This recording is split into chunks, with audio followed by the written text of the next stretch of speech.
Echo. Well, today I'm going to talk about YouTube. I'm going to assume everybody here knows about YouTube.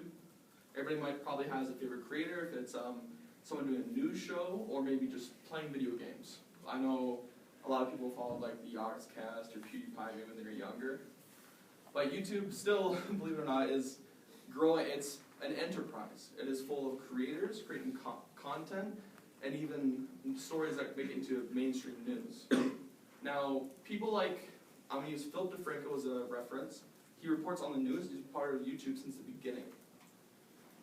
YouTube itself has given him $10,000 and several other installments to create a second channel called SourceFed. Now, the reason I bring this up is YouTube's new policy, YouTube Heroes, and their new enforcement of the guidelines has caused the channel they endorsed in the past 5 years to now lose revenue because of its content, even though YouTube itself endorsed it from the early stages. Now, I'm going to play this video. Is YouTube Heroes. It is how they describe their new system to report negative videos, which you'll see it doesn't say negative videos anymore because they changed the edit and did not display or not mention it to anybody. Now, YouTube Heroes is a system where you get rewarded for reporting harmful content.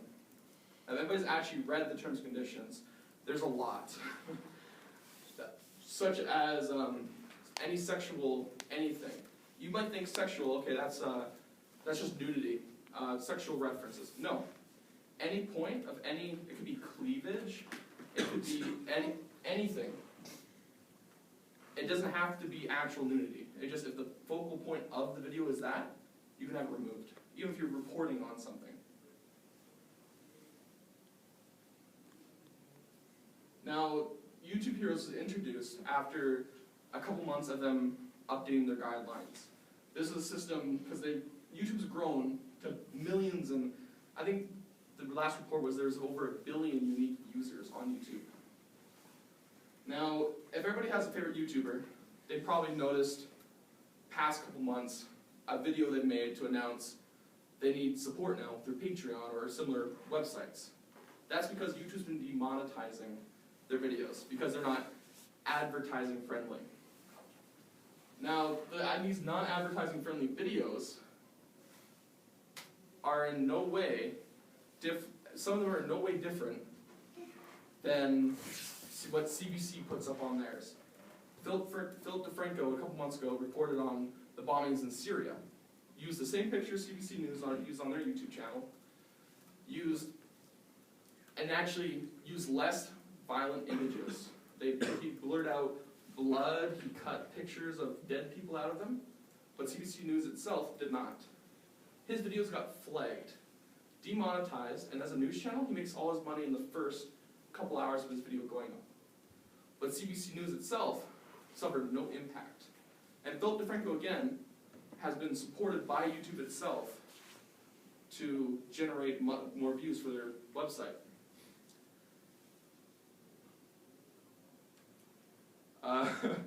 YouTube has been enforcing these guidelines with no clear definition to what they are.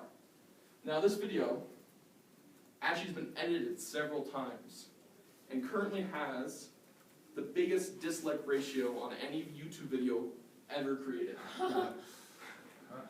Yeah, this is supposed to support the community, but as you can see, the community does not really care for this. So what they're doing is, best thing I can say right now, I'll see they're kind of comparing some bad things. YouTube Heroes is just another step in the way to make more money. Advertisers have been complaining about swearing in gaming channels, such as even PewDiePie, the biggest YouTuber in the world right now. He had to stop most of his content because he got famous for his amnesia videos and his Slenderman ones where he acts scared. Swearing. He swore a lot in those. He's had to stop completely because YouTube's been flagging him. The biggest creator, what most people associate YouTube with, now can't make his videos because they don't give him any revenue. and they could get his channel taken down.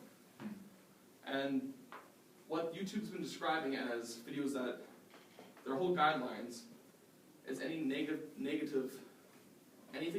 or any conflict.